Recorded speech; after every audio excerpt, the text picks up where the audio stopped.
on how to accommodate district students at assigned homeschool. This is a discussion item only.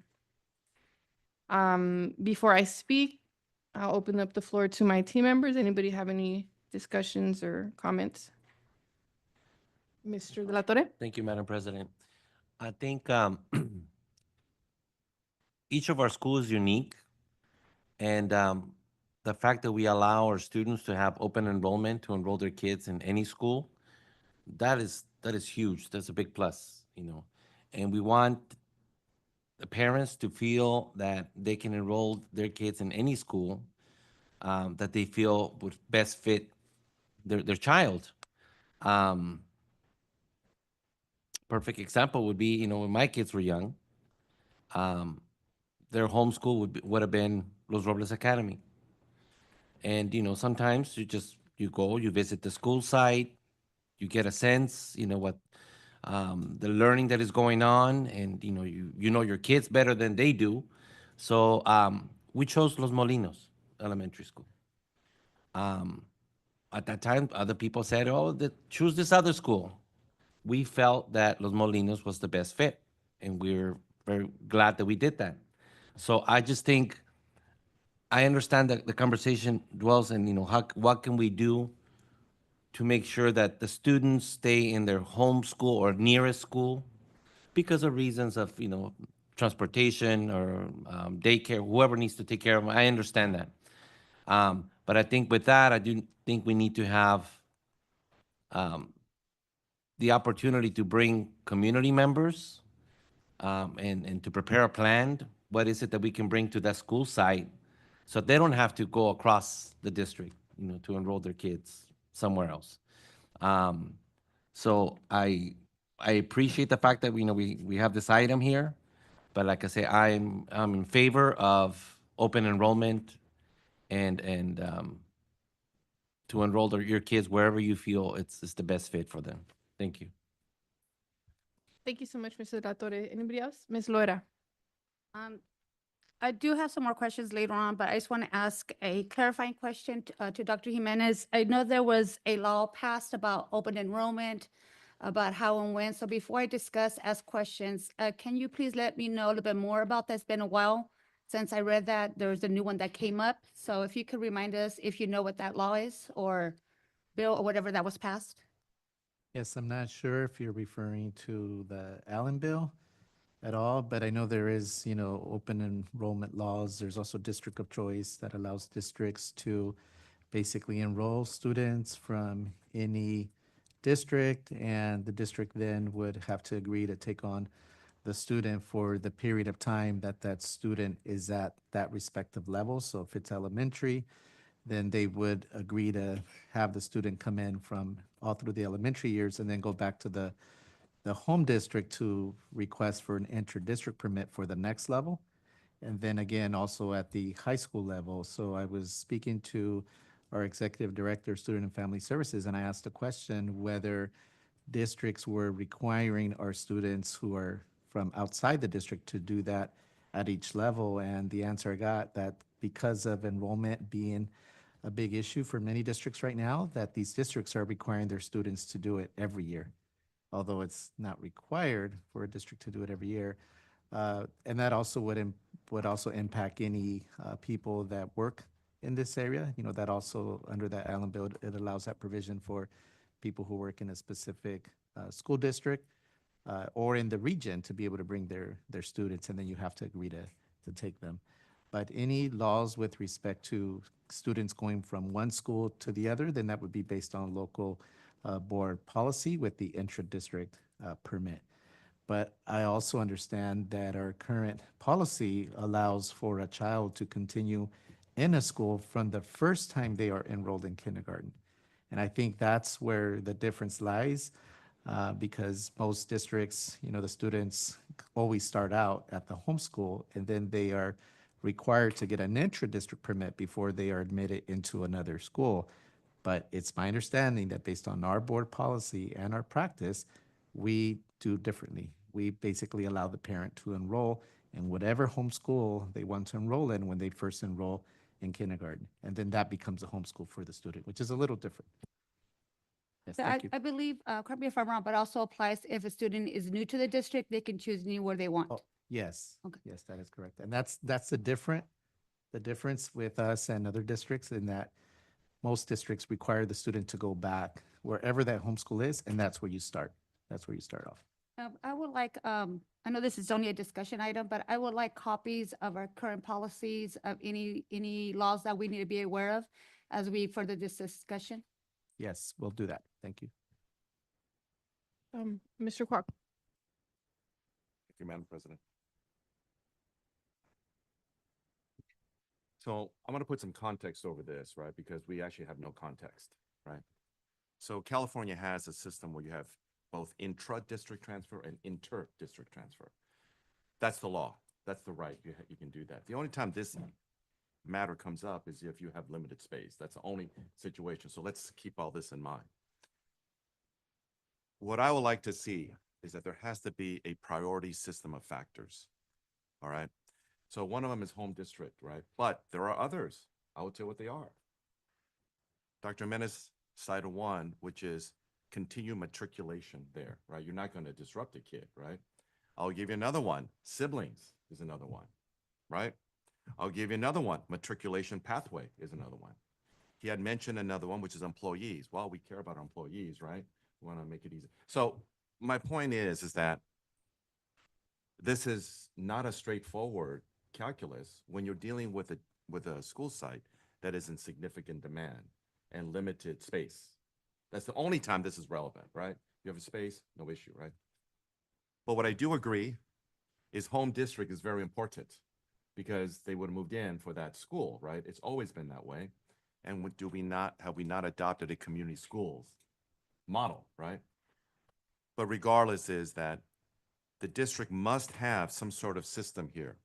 Because if you don't have a system and it's unclear, that's when it gives rise to dispute all over the place, right? And then you'll have different people, and we don't want that, right?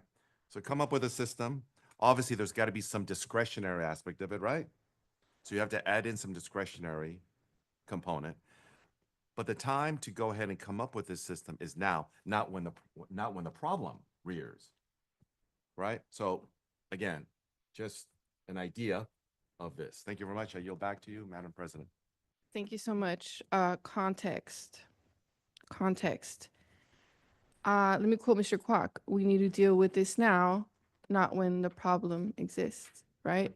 The problem is existing, okay? I mean, it doesn't take a rocket scientist to see that our district is tilting one way. If it was a ship, it'd be falling over one way. That is not an effective business model for our organization or our company to allow our district to topple over to the north, what is the south side of the district, right? That's what's been happening. And so, open enrollment, the way open enrollment came about is because students' homeschools were lacking essential needs. And so the state said, okay, you know what? We're going to give parents the options to send their kids to another school. I'm not saying any of our schools are lacking. I'm saying that's how this opened up. Because in some communities that were underperforming, those parents said, I shouldn't have to put my kid in an underperforming school. And so the government said, okay, since that school is underperforming, I'm going to give you the right to put your kid in any other school. Okay, that's what happened. And so, although philosophically and ideally that sounds great, really what happened was that we have what I call the better schools phenomenon across the whole United States. The whole United States, you have students in every school district that are flocking to the wealthy part of town because of the better schools phenomenon. Are you going to find this in a book? No, because I have my finger on the cusp, okay? I'm bringing this to you guys because I have never heard anybody on this board say, how are we going to stop this bleeding over? How are we going to stop this tilting of the ship? How are we going to intervene? Never heard that. And so that's why I'm bringing this discussion forward, because we need to put an intervention to stop our boat from tilting over to one side. How do you do that? By you got to do qualitative, intentional systems, efforts to say, hey, families, why are you going across town? Why are families on the north side of the district that are maybe 70% receiving free lunch and often have many more kids in those homes? Why are they bringing their kids to the south side of the district when it causes more financial impact on that family that's already living in poverty, when they have multiple children to take to schools, when they still have to get to work, sometimes 2 jobs? Why would someone do that? Because their needs are not being met at their home, and we're putting more stress on these families. I think the right thing to do is to reach out to those families and say, hey, what are you missing in your homeschool? All the people that have left their homeschool, I want to know, what are you missing in your homeschool? What are you needing in your homeschool? Do you need more advanced placement opportunities? Do you need more recreational opportunities? Do you need more tutoring and just basic support? What do you need? That's the kind of work that we should be doing to keep kids in their home schools. Not because we're denying choice, but because we're smart enough to know that our district is toppling over to one side. And if we don't do an intervention, it's only going to get worse. And it's worse. That's where we're at. We have schools closing because everybody looked the other way on the school choice. Let's just put a patch on the hole and a bubble gum and look the other way. Well, that's where we're at now. Okay, that's why we're having the discussion. Next, Ms. Quiones. I think we need to have a serious conversation about priorities. When I was campaigning, I knocked on many doors. And some of the parents that live right around Cedar Lane, Wedgewood, what they told me is, I tried to enroll my kid at my homeschool, but there was no room. So my only choice was to either put them in the Korean dual immersion for Cedar Lane or go to another district, which they left the district. So we need to rethink how the current policy, what should we be giving the priority to the people that live in the area? Absolutely. I think if there's room for others that are not from the area, that's great, but our priority should always be to the kids that live across. In some cases, it was across the school, and now they cannot even walk to the school. They have to transport the kids to a different district. These parents were very upset. They said, my kids will never come back to Hacienda La Puente Unified School District because they did not prioritize our family. So I think, I'm glad you brought this very serious conversation, because I think we need to start thinking about also the kids that are coming from, for example, Workman, La Puente, and other schools. Why are they coming to Hacienda Heights? Is there something missing? And the answer, based on what I have heard from the parents, is yes. One of the main factors for them is safety. How do we make our schools safer? That's just the parents' perception. They feel that the school is not safe enough for their kids to go there. So therefore, they're going to do whatever it takes to take their kids to a safer school. And to them, they feel that Los Altos and Wilson, for high schoolers, is safer. So I think that this is a great opportunity for the board to have a conversation, actually start changing policy so that when school starts, we can have a better district, a better policy where kids can actually walk to their schools and not having to leave our area. Thank you so much. I'm going to go to you, Bruce, really quickly. In terms of safety, isn't there a number of campus security that we're supposed to have on our high schools per the safety plan, Dr. Jimenez? Thank you, Ms. Serrano, for the question. I know Chief is in here, but there's a certain number of, oh, I'm sorry, Chief, you hit over here. You are here. So Chief, if you can provide what is the current staffing ratio with the campus safety? And I know we have some vacancies, if I'm not mistaken, but if you could please address that. Thank you. Yes, it's two per high school campus, and one per shift at the adult schools. We have some vacancies, and we've done the interviews. We're in the hiring process, and it's over at HR to bring them on board. They should be coming on board shortly. So the schools participated in the interviews and selected candidates, so we'll be bringing them on board shortly. Thank you. Can you please differentiate school police versus campus security? Because we know that they both have different responsibilities, pay, it's just 2 different jobs. And so, from my understanding, we're supposed to have about 5 campus security officers per high school per the safety plan. Because I went on the active shooter training, I was advocating for doors, metal detecting doors. And so, but they said, no, Ms. Serrano, we're covered per our safety plan. Per that safety plan, I believe it was 5 CSOs.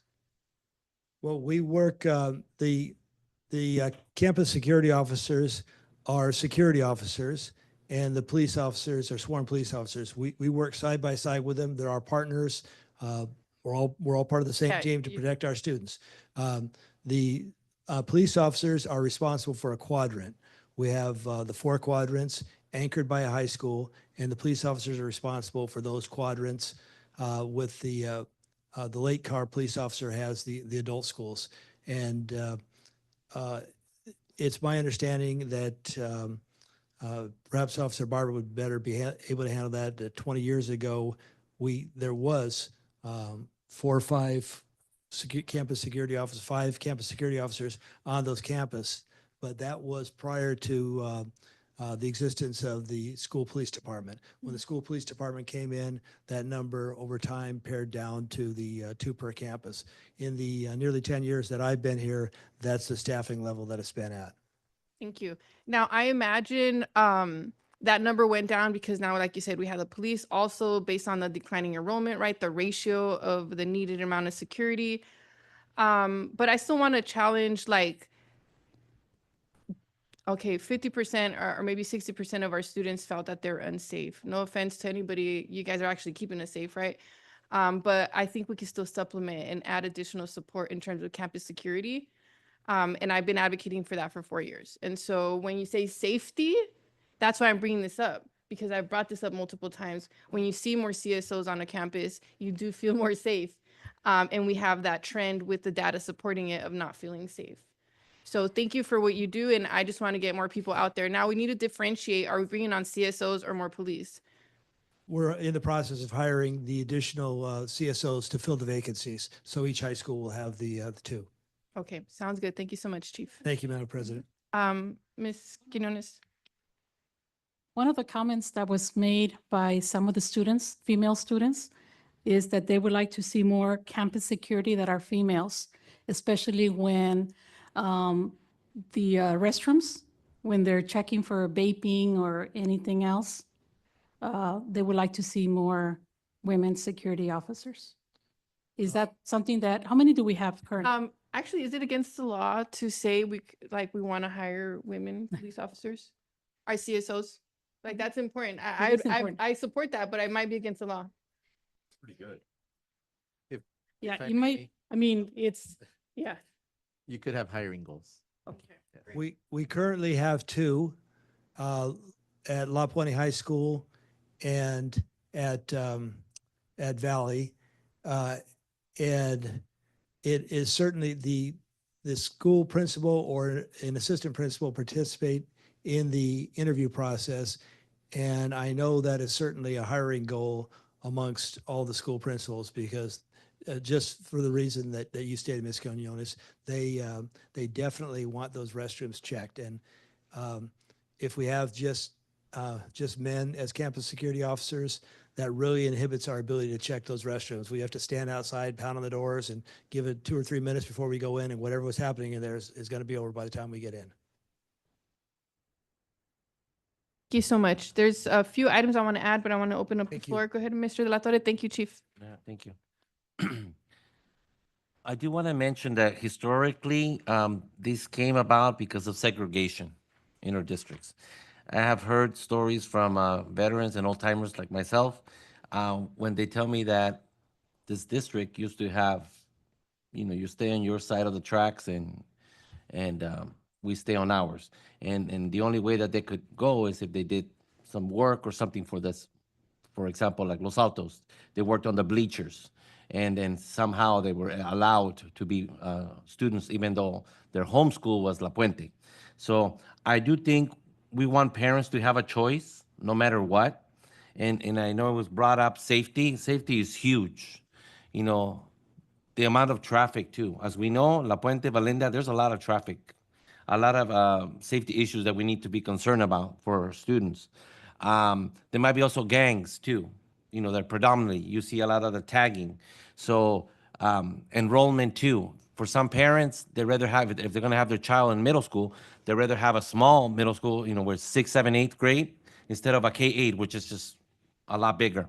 So I do think we need to allow our parents to have that opportunity to choose where they want to enroll their kids. But yeah, we need to actually, like it was mentioned, what is it that we can do so that they could stay at their home school, so they don't have to travel, get up earlier and travel, across town to do so.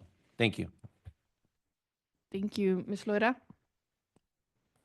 Yes, thank you. I have to disagree with what Ms. Ronald said earlier, which first starts me saying that no one on this board has brought this issue up.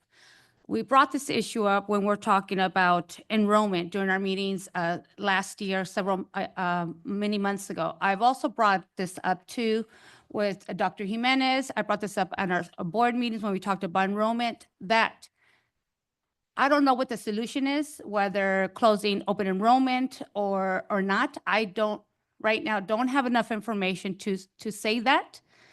I have my opinions, but I can't for sure say right now what is the solution. I do know that many of our students do go to other schools across the district. I do know people think that some schools are better than others. But I think many of that is just, that's what they think. It doesn't mean it is. I mean, I've been to almost all the schools in this district. I've been to all the high schools in this district, and every single high school in this district is amazing. When I first moved my children back to this district, because they went with me because I'm a teacher, and they went with me as in elementary. So when I moved them back here, they were telling me, oh, don't send your child to that school. It has a bad reputation. And I'm like, no, my son's going to go to their home school because many of the children can make of that high school of what they bring to it. And their home school they went to has been amazing. My brother has also told me when his children were about to go to Workman, he was also told, don't go to that school. It's a bad school. And I mentioned this before, they went to that school and they all did amazing. So I think I don't know what the full solution is, but I think part of the solution is to make sure our parents know since elementary, middle school, that their home schools are very good.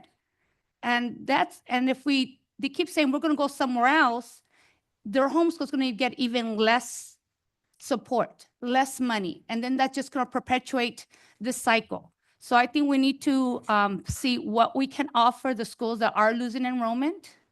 I don't know if the solution is making the students stay at their home school. I would like studies, information, surveys before we as a board make any policy changes. Because for me, it's not fair for those students who want to go to a program. Let's say they want to go to a program across the district because their home school doesn't offer it, or they think it's a better school. And those students that do have the transportation or the parents can take them, or their parents can afford a car for their children to go to that high school, are able to go. But which children can't? The parents that have to work 2, 3 jobs, that can drop off their kids and they want to go to that high school, or they can't afford a car, or they can't stay there late. So for me, that's an issue for students that think it's a better school. So for me, it's more of an equity, which students are not able to go over there because of a program. For me, for a program, I think it should be different. If a student wants to go to a high school because their home school does not offer a program, and if there's enough students that want that program, I think we should offer it at that home school. And if it doesn't, I think the district has a responsibility to bus these children to their other high school so that they can go to that program.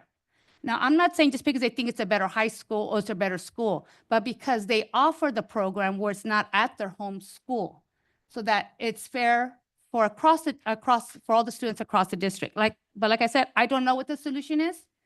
I would like much more information, much more discussion on this before we make a policy change that's going to have irreparable consequences and unintended consequences for our students.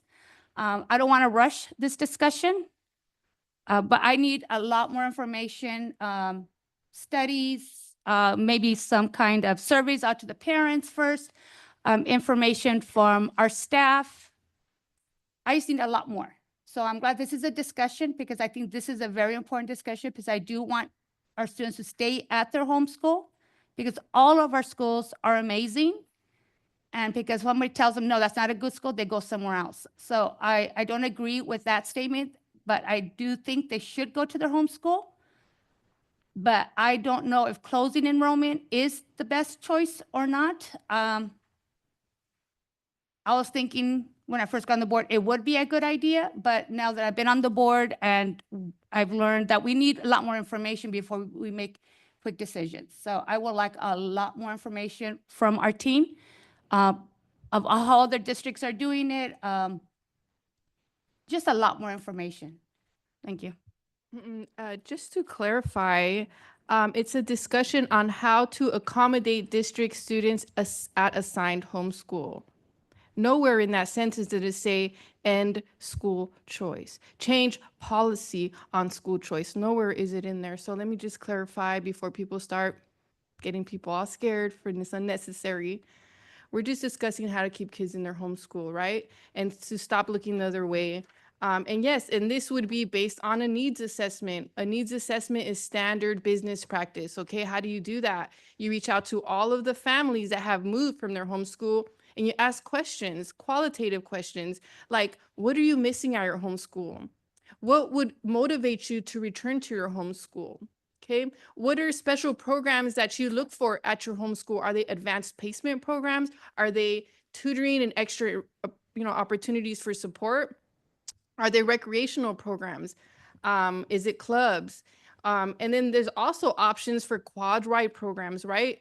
We could do STEM programs in every quad. We could do arts programs in every quad. We could do AP programs in every quad. We could have speech and debate in every quad. All these programs, they don't have to just be in one quad. As a matter of fact, even like the mariachi program, it could be a district-wide mariachi program where anybody in the district could participate in that. We don't have to replicate it for all 4 quads and spend more money if it's not necessary. There's a lot of creative ways to solve this, and I do not have the answers. We're trying to explore solutions, right? And I think the first place to go is to the parents that move their kids. Ask them, what do you need from your homeschool? Then we're going to start getting some qualitative data, through these surveys. I would also challenge our team to reach out to all the families that left our district within the past 3 years at minimum. What could we have done? What are the needs that are being met somewhere else? What could we do to meet those needs? Maybe they're far gone. Maybe we're not going to get them back, but that's qualitative information that we could incorporate to keep kids moving forward. Thank you for clarifying. Yes. Yeah. Thank you. Mr. Kwok? Thank you, Madam President. So I'm only saying this because I said what I wanted to say with respect to this issue, but it's been expanded to enrollment trends and so forth. So in that light, let me just say this. In terms of enrollment, we had special board meetings to discuss that. So let's be clear, we did that, right? So we should have an idea of what is going on there. The other point I would say is that you cannot force a kid to go to a certain school, period. End of story. All right. And that's a fundamental right. And Mr. Delatorre is correct about segregation. In the past, when they did this thing, they couldn't go to a school because they couldn't afford to buy a home in that area. Okay. So Mr. Delatorre, right, historically, the underpinning of that was desegregation. And again, there's a constitutional right to individual choice here that we recognize. I would also tell you that this opens up a whole door, however you want to take a look at it, dealing with charter schools, magnet schools, and so forth, all right? Now, the other thing I would tell you is that one of the things that we always take a look at in terms of the law is federalism, right? We say we've got the federal government, but we also have all these state governments, right? This is similar here. We have the home office, right? That's the federal. And then we have every school site. Those are like states, right? California has a way to deal with this And they did this thing because remember, LCAP came in 2013, right? The way they do it, they talk about local control, and another term that they use is shared decision-making, which manifests itself in our governance through what? Through school site council. Somebody said that every school is different. That's correct. So every school has a school site council, like the legislative body for a school site, where the principal talks to them and says, what do you want? You have a stake here because your kid goes to school here. You cannot be as a parent on school site council unless your kid goes to school there. The district is not in a position to go ahead and violate the principle of shared decision-making and local control by overturning what they want, right? So you got to listen to what is going on there. The programs that are at every school is going to be different because the kids and the parents are going to be different. They have a freedom to participate through the model that California has established of shared decision-making. So you have that part of it. The other part is about, you know, a kid can't get into a certain public school. This was stated by a certain board member. That's not unique to our school district. There are other school districts that have much more acute problems like that. One of our neighboring school districts has that, where they're not experiencing a declining ADA. They are experiencing a increasing ADA because they view themselves as a DOC. They view themselves as a district of choice because people are making a decision they want to go to that school district. So let's understand what we're dealing with here, all right? Because if you're going to come in and say, we're going to do everything, you have just taken away and violated California law by essentially dispossessing parents to have a say in what they want at their school site. So I'm just saying you have to be aware of this thing. And by the way, the school site council is for everything. It isn't just at the high schools. The middle schools that feed in there also do that. You can ask them, hey, what are you looking for at the next step? At any rate, just to add that part of it, thank you very much. Madam President, I yield back. Ms. Loera? Yes, thank you. I agree with what Mr. Kwok said about the school site council. You can't take stuff away from them. Absolutely. However, the issue comes into play when there's not enough funding, not enough teachers to offer the programs that they actually want. Some of the students, some of the parents want an actual program, but they can't afford it, or they don't have enough staff to take on that extra program. And I think that's the issue that we're having with our schools with low enrollment. One example was a Sunset Elementary School. They only had 5, 6 teachers, and they wanted an extra program, but the principal was even doing an after-school tutoring because they didn't have enough teachers. Everybody was already doing something.